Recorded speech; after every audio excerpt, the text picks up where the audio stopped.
Hey. Want to hear something?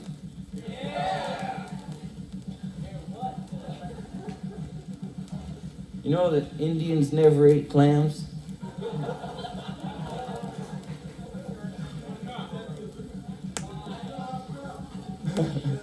They didn't have linguine.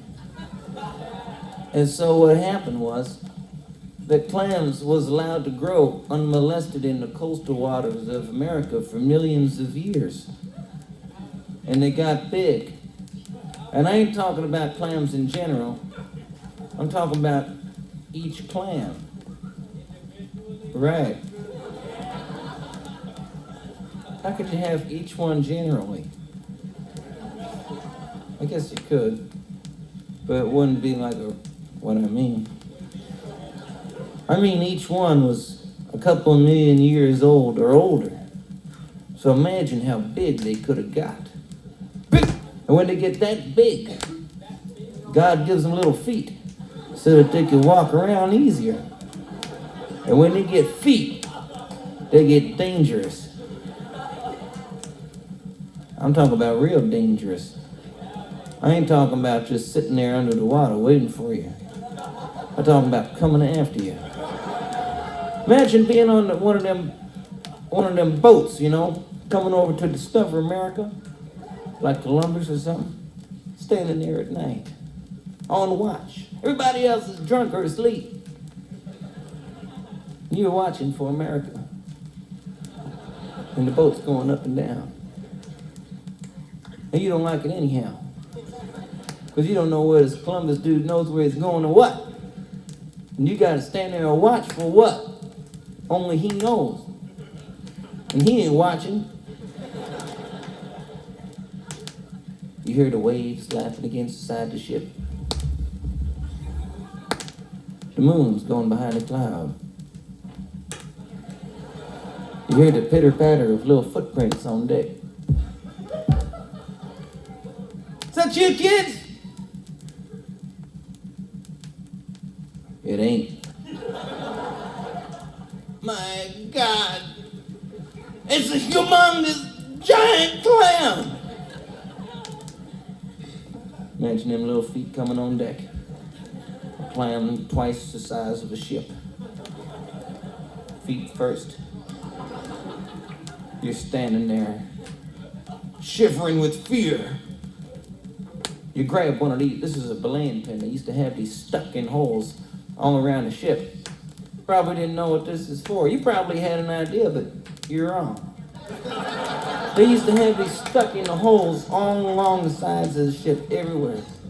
You wouldn't know what this is for unless you was that guy that night. I mean, you grab this out the hole and you run on over there. Bam, bam, on them little feet. Back into the ocean and go hurt beneath the feet. Humongous giant clam ready to strike again when the opportunity was better. You know that not even the coastal villages was safe from them big clams? You know them big clams had an inland range of about 15 miles? Think of that.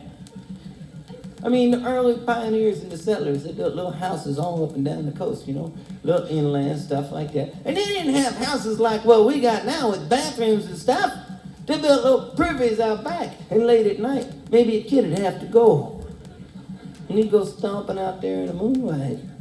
And all they'd hear for miles around would be one big...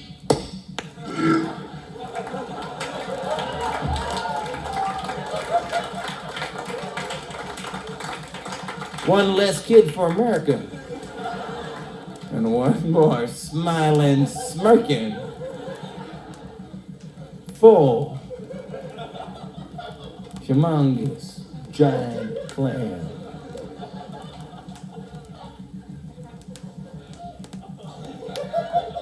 So Americans built forts. You've seen them forts. You know, you pictures of them forts with the wooden points all around. You probably thought them points was for Indians. But that's stupid, because Indians knew about doors. But clams didn't. So even if a clam knew about a door, so what? A clam couldn't fit in a door. I mean, he come stomping up to a fort at night, put them feet on them points and jump that crab, tears coming at him everywhere. But Americans couldn't live in forts forever. I mean, couldn't just build one big fort all around America. How would you go to the beach? So what they did was they formed groups of people. I mean, they had people all up and down the coast form these little alliances. Like up north, it was called the Clamshell Alliance. And farther down south, it's called the Catfish Alliance. They had these alliances all the way up and down the coast, defending themselves against these threatening monsters, these humongous giant clams. And they'd go out there, if there was maybe 15 of them, they'd be singing songs in 15-part harmony. And when one part disappeared, that's where they knew the clam would be. Which is why Americans only sing in 4-part harmony to this very day. That proved to be too dangerous. See, what they did was they'd be singing these songs called clam shanties. And they'd have these big spears called clampoons.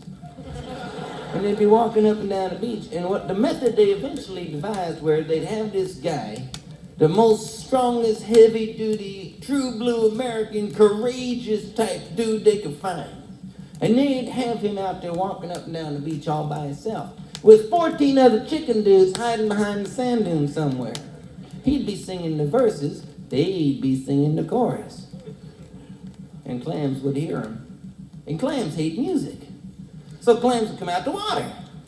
And they'd come after this one guy. And all you'd see pretty soon was flying all over the sand, flying up and down the beach. Man, clam, clam, up and down the beach, going this way, that way, up the hills, and water, out the water, behind the trees, everywhere. Finally, the man would jump over a big sand dune, roll over the side. The clam would come over the dune, fall over the hole. 14 guys would come out there and stab the shit at him with their clam poons. That's the way it was.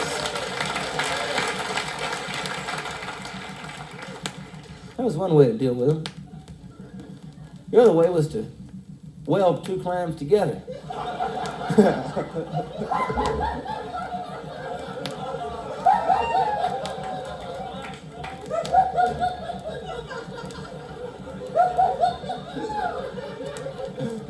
don't believe it. I'm losing it. Hey, what can you do?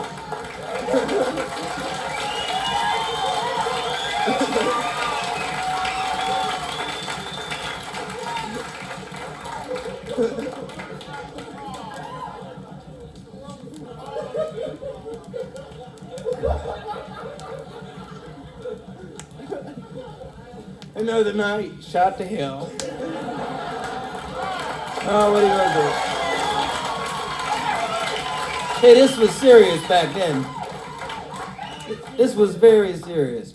I mean, these songs now are just piddly folk songs, but back then these songs was controversial. These was radical, almost revolutionary songs, because times was different, and clams was a threat to America. That's right. So we want to sing this song tonight about the one last, this guy is one of these. See, what they did was, there was one man, he was one of these men. His name will always be remembered. His name was Reuben Clamzo. And he was one of the last great clam men there ever was. He stuck the last clam stab, the last clam bone, into the last clam that was ever seen on this continent. Knowing he'd be out of work in an hour. He did it anyway, so that you and me could go to the beach in relative safety. That's right, made America safe for the likes of you and me. And so we sing this song in his memory. He went into whaling like most of those guys did. And he got out of that and he died. But, clams is much more dangerous than whales. Clams can run in the water, on the water, or on the ground. And they're so big sometimes that they can jump. And they can spread their kind of shells and kind of almost fly like one of those flying squirrels. It's true. You could be standing there thinking you're perfectly safe, and all of a sudden, what?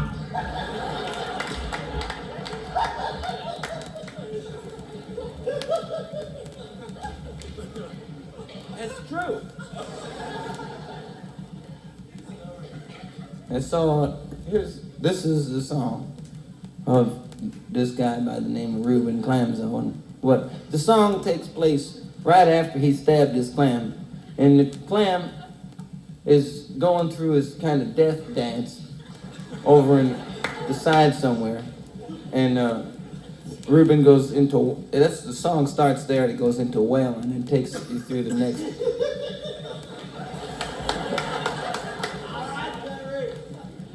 I sing the part of the guy on the beach by himself. I go like this.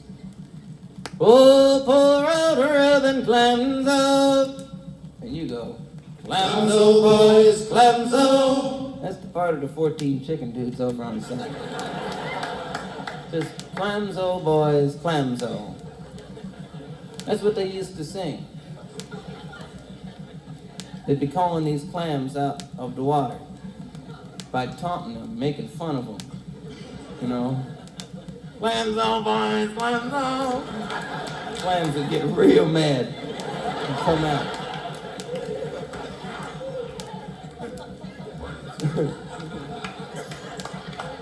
That's true. Okay, here we go. I want you to sing it in case you ever have an occasion to join such an alliance. You know, some of these alliances are still around, still defending America against things like them clams. And if you ever wants to join one, now you have some historic background. So you know where these guys are coming from. It's not just some 60s movement or something. I mean, these things go back a long time. That's right. So here we are. Clamzo, boys, Clamzo. It's the hardest thing you'll have to do all night. Clamzo, boys, Clamzo. Let's do it again. I'll sing my part and I'll sing your part so that you know that it's your part. Oh, poor old Reuben Clamzo. Clamzo, boys, Clamzo. That's great. Now we go to the hard parts. Oh, poor old Reuben Clamzo. And you go, Clamzo, me boys, Clamzo. Notice the distinction you're going to have to make now between the first and easy Clamzo, boys, Clamzo, and then the more complicated Clamzo, me boys, Clamzo.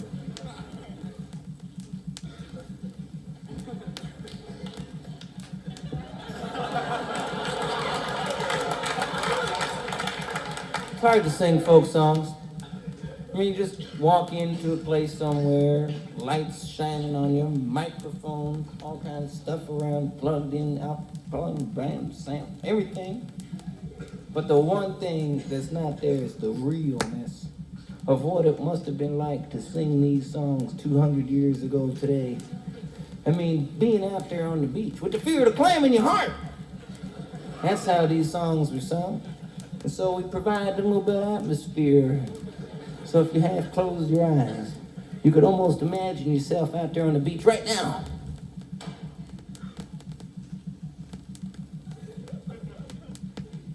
Singing this song with fear in your heart, but calling that clam out. You chicken clam!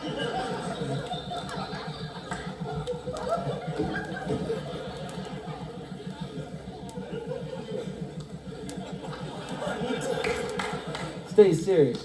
Folk songs are serious. That's what Pete Seeger told me. Arlo.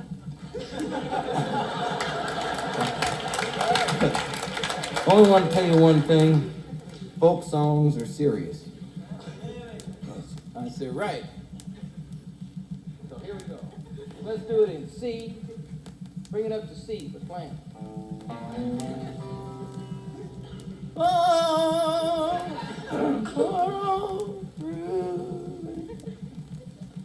bring it down now. What's that? B? Let's do it in B. B for, boy, that's a big clam. Let's do it in G. For G. I hope that big clam don't see me. Let's do it in F. For he sees me.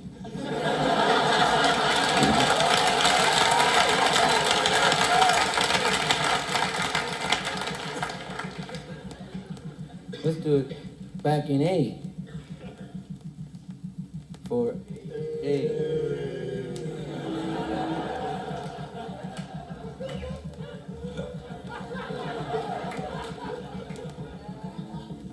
A clam is coming. Better get the song done quick. Clamzo boys, Clamzo, Clamzo me boys, Clamzo. Let's keep doing that. Story of Reuben Clams and his strange daughter in the key of A.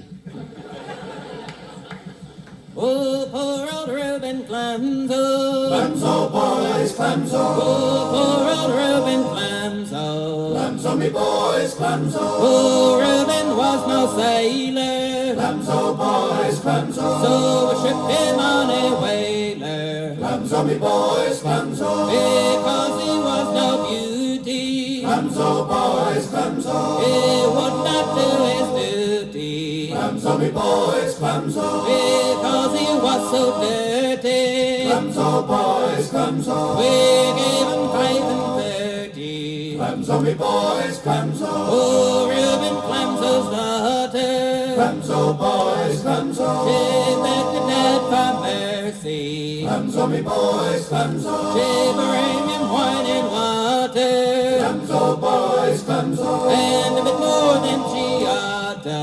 Clamzo me boys, Clamzo. Well, he got his seaman's papers. Clamzo boys, Clamzo. He's a terror to the whalers. Clamzo me boys, Clamzo. And he sails where the whalefish blow. Clamzo boys, Clamzo. As the hardest bastard on the go. Clamzo me boys, Clamzo. Oh, poor old Reuben Clamzo. Clamzo boys, Clamzo. Oh, poor old Reuben Clamzo. Clamzo me boys, Clamzo.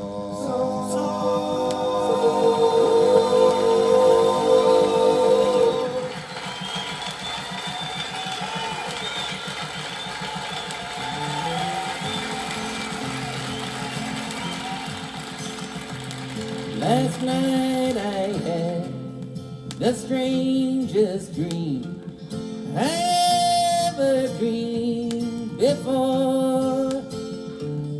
I dreamed the world had all agreed to put an end to war. I dreamed I saw a mighty room, and the room was filled with men, and the papers they were signing said they'd never fight again. And when the papers were all signed and 1,000,000 copies made, they all joined hands and bowed their heads, and grateful prayers were prayed. And the people in the streets below were dancing round and round, and swords and guns and uniforms were scattered on the ground. Last night I had the strangest dream I ever dreamed before. I dreamed the world had all agreed to put an end to